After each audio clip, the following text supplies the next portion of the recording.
It's Monday and this is what Ben cooked but didn't vlog last night. Yeah. What's this called? It looks like a shepherd's pie. I keep calling it a shepherd's pie. It's like Nana's herd pie or something. I don't know. I don't remember exactly what it's called. Is this a recipe from the book or from the website? It's from the website, so I'll put the recipe link in the description below like I have been doing. So I can tell this is cheese and some potatoes. Yeah, the chicken broth and beef kind of bubbled up when it was cooking. That's why it doesn't look very appetizing. But yeah, there's potato, cheese, beef, chicken broth, onions, tomatoes, and carrot. Okay, let's take a look at it. I did forget to put the thyme in though, so if it doesn't taste quite right, it's probably because I forgot the spices. Oh, it's also cold. This isn't like piping out of the oven. This is out of the fridge. This is out of the fridge. Okay.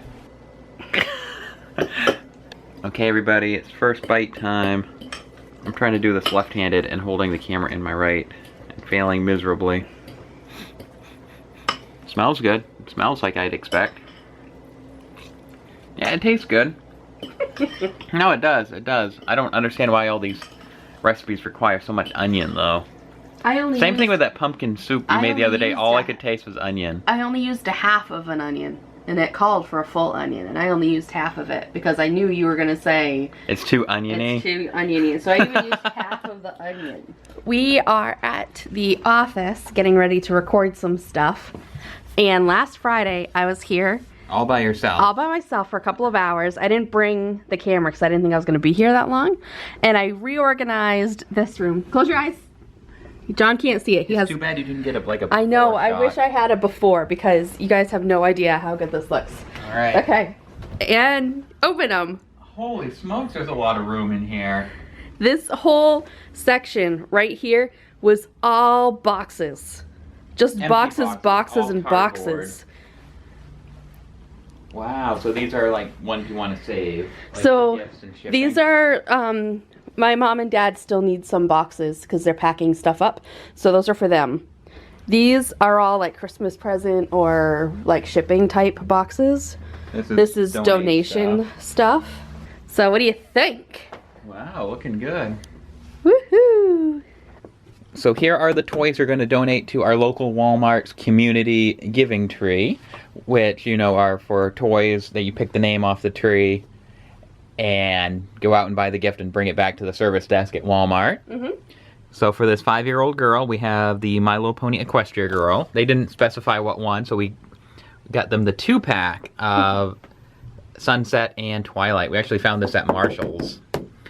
And we finally found a Twyla doll. This is from the Coffin Bean, and this is for a 9-year-old girl. So we're going to donate these later today. We actually got the Monster High doll at Kmart because we couldn't find it at Walmart. No, we couldn't find a Twyla at Walmart. Nope. Alright, you guys, you know how the other day I did my top 5 list of stores that I miss that are now totally out of business? So, you know, since this was a recording day for us where we record videos for our main channel, you know, I thought we'd do another top 5 list, and this is the top 5 Christmas movies. Best Christmas movies, the ones that we watch every single year. Mm-hmm. I mean, you probably have a totally different 5. Yeah. Because there are some we know that everybody likes, but we don't really care for. Yeah, or we haven't seen. Yeah, that's true too. Or, you know, it's just not our top. So, number 5. Yeah, should we start with 5 and work our way to, I'm sure, what you're going to say for number 1? Yes. Okay. Well, how about we start with Muppet Christmas Carol? There's a good one. That's your number 5? Yeah, that'll be my number 5 pick on the top 5. Mm-hmm. There's lots of good Muppet Christmas material. Yeah. But, you know, a lot of them are like TV shows, so... But the actual movie, the Muppet Christmas Carol movie, is one that we try to watch every year. I know I have it on DVD. Number 4. 4, working our way backwards. What would you say? I should have thought about this beforehand. We're just winging this, by the way. Yeah, we are totally just winging this. Number 4, I think, would be Frosty the Snowman. The cartoon? Yes. The half-hour cartoon? That's not a movie. You'll go with it? It's a movie to me. The one with the rabbit? Yes. And the original? Yeah, the animated one? Yeah. With the magician who... Yes. That's how it goes. I think that should count as a movie. Remember that weird Frosty and Rudolph movie that they made. It was done in yeah. stop. It's not really that good, but it's the No. weirdest. It's their very Christmas in July Frosty and Rudolph movie. It's the weirdest one. It has like the original voices of Frosty and Rudolph and everything, but I just can't get over how weird and depressing and It's very depressing. It's like the worst. It's no, not the worst. What is it? Snow Buddies? No. Snow Paws? no, Santa Paws. Santa Paws. It was a That Disney one movie. is the worst Christmas movie ever. Ever. We watched that on Netflix one Christmas Eve before we had It Tegan. was so sad. The whole thing. It's like it had a happy ending, but to get up to that happy ending, it wasn't very Christmassy. No, it was not. No. And I thought it was going to be like the buddies, the puppy buddies. Yeah, it wasn't. It wasn't. No. No. We didn't care for that one. No. But yeah, there's this, it's a vintage one, and it's like in revolves around Frosty and Rudolph go to a circus in the middle of the summer. And there's like this, so weird. and there's this like mean reindeer and this wizard. We haven't watched it in a long time, but I think it's on Netflix or Amazon or something. We might have to revisit it just to know what we're talking about. But I remember the original Frosty. For some reason, the part that sticks out in my mind is when the magician at the beginning breaks all the eggs in his hat, and he goes, "Messy, messy, messy." I probably haven't. That's my impression of him. If you've seen Frosty, you know what I'm talking about. He's like he has his handful of eggs. It's like early on in the special, like messy, messy, messy. All right, what number were we on? That was number 4, so we've got far. Number three. I think this deserves higher spot on the list, but I'm just winging it. Has to be Ernest Saves Christmas, an 80s Christmas classic. Yeah, I don't know why I didn't think of that. I know, it's like... It is. You know, it is as heartwarming and as stupid as you could get with an Ernest movie. Yeah. It's awesome.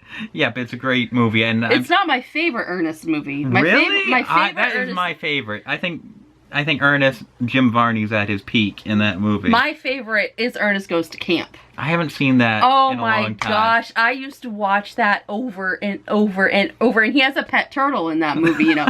And the pet turtles, like a whole bunch of pet turtles together, and they parachute down to attack.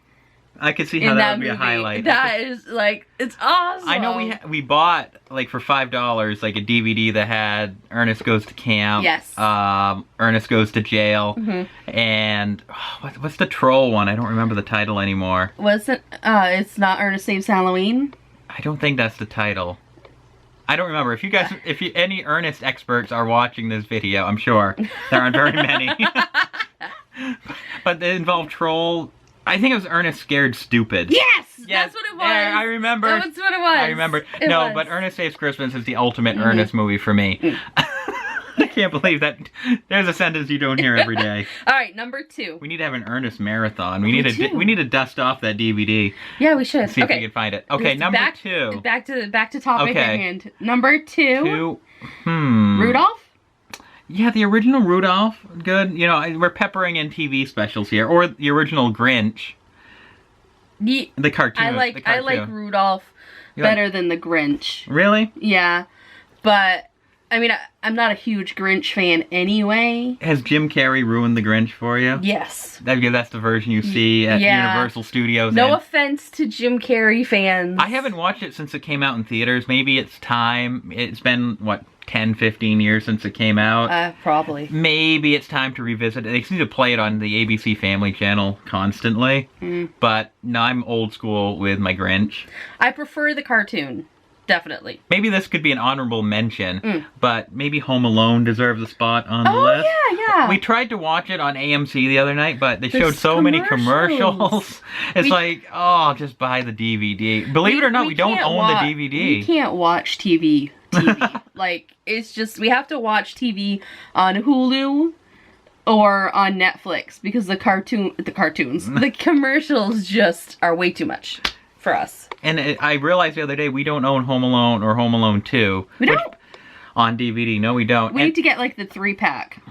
But that means we'd have to own the third one. Yeah, but you have to have the whole set. It's Home Alone. I think they're still making them with different kids. Are they? Getting left home alone. I think as late as last year, I remember seeing a new Home Alone, I don't remember the title, but I seem to remember seeing it at Target.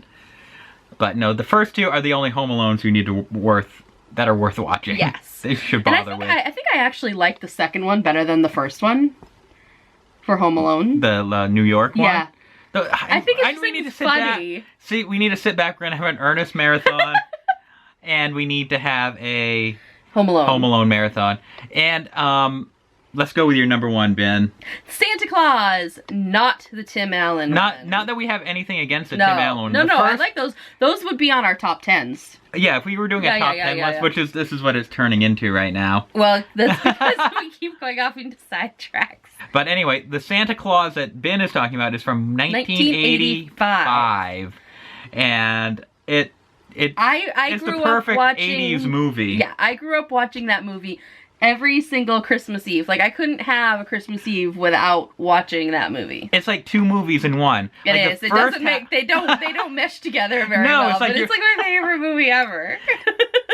Like the first part of the movie is like this epic, beautiful origin story of Santa. You can tell they spent like $1 million gazillion on the sets and the elves and the reindeer. It's amazing. The reindeers were made by Jim Henson's people, but it's this beautiful origin of Santa. And then the second half is like the most 80s movie you'll ever see. And the highlight of the movie, it's like their budget ran out. And that doesn't mean it's bad. No, it's not bad. It stars, what's his name? What's the name? Patch the Elf. Who was he played by? Isn't that Dudley Moore? Dudley Moore. Yeah. Dudley Moore. Dudley Moore is an elf. Yes.